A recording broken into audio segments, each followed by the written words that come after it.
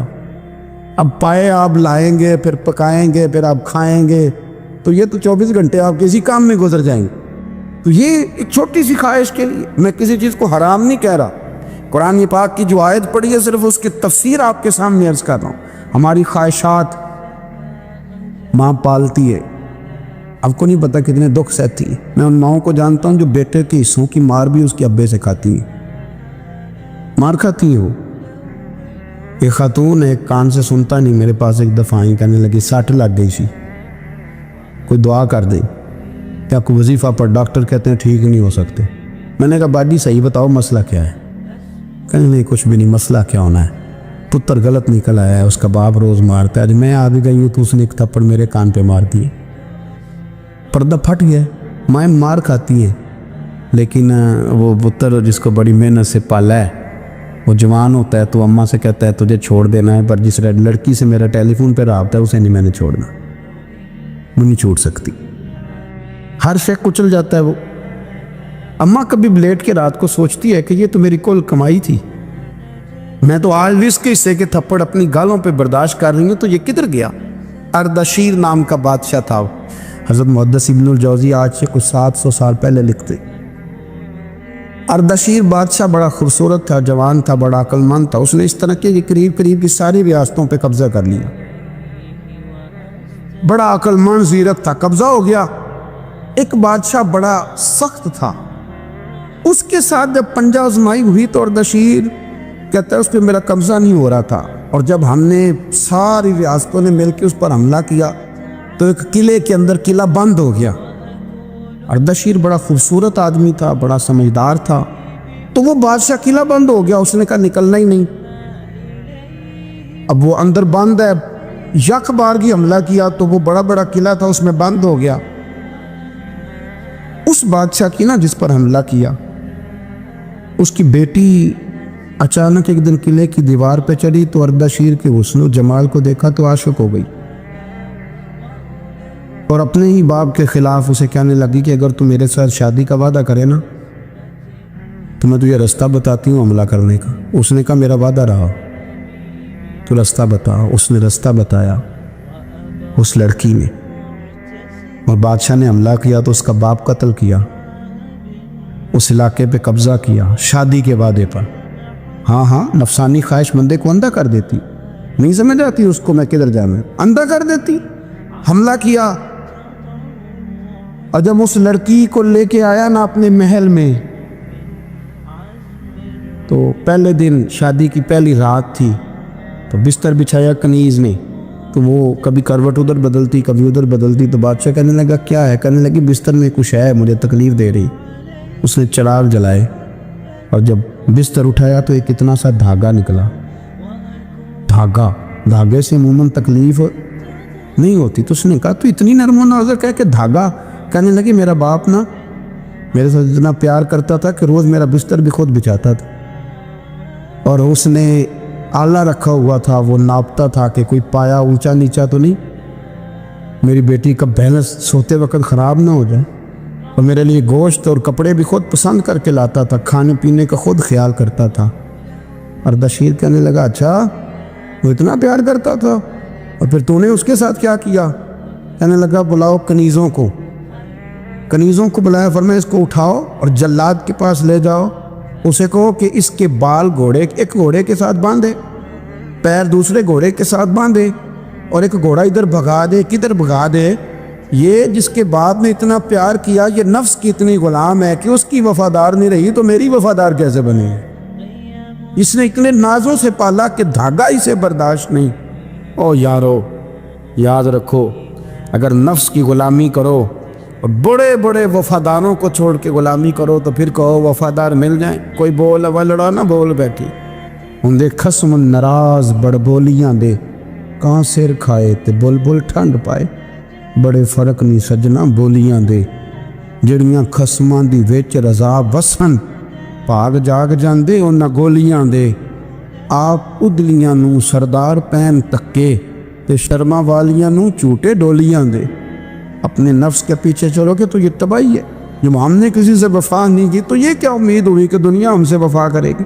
اللہ رسول کی مرضی کے مطابق اصول پسند زندگی بنائیں، ایک ایک کر کے اپنی خواہشات سے پیچھے ہٹیں، تھوڑے پہ گزارا کرنا سیکھیں، اپنے نفس کو سمجھائیں۔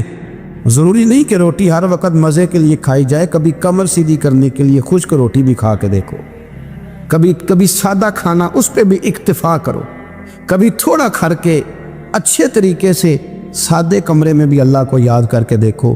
نفس کے پیچھے نہ بھاگیے گا، تباہی کرے گا۔ فرمایا خواہشوں کے پیچھے نہ چلنا، تمہیں اللہ کے راستے سے بہکا دیں گی، اور فرمایا بے شک ان کے لیے سخت عذاب ہے جو اللہ کے راستے سے بہک گئے۔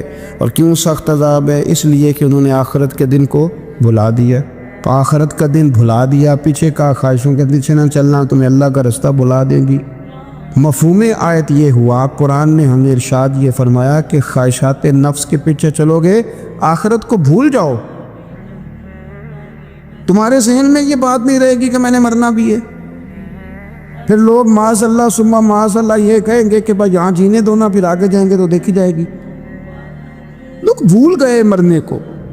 ہماری ساری جدوجہد زندہ رہنے کے لیے ہے، ساری 60-70 سال کے لیے سارا کچھ ہے۔ آپ دیکھ لیں، ٹٹول لیں کسی بندے کو، صرف جتنی محنت کر رہا ہے وہ جینے کے لیے کر رہا ہے۔ رب قریب کے بندے جتنی محنت کرتے تھے مرنے کے لیے کرتے تھے،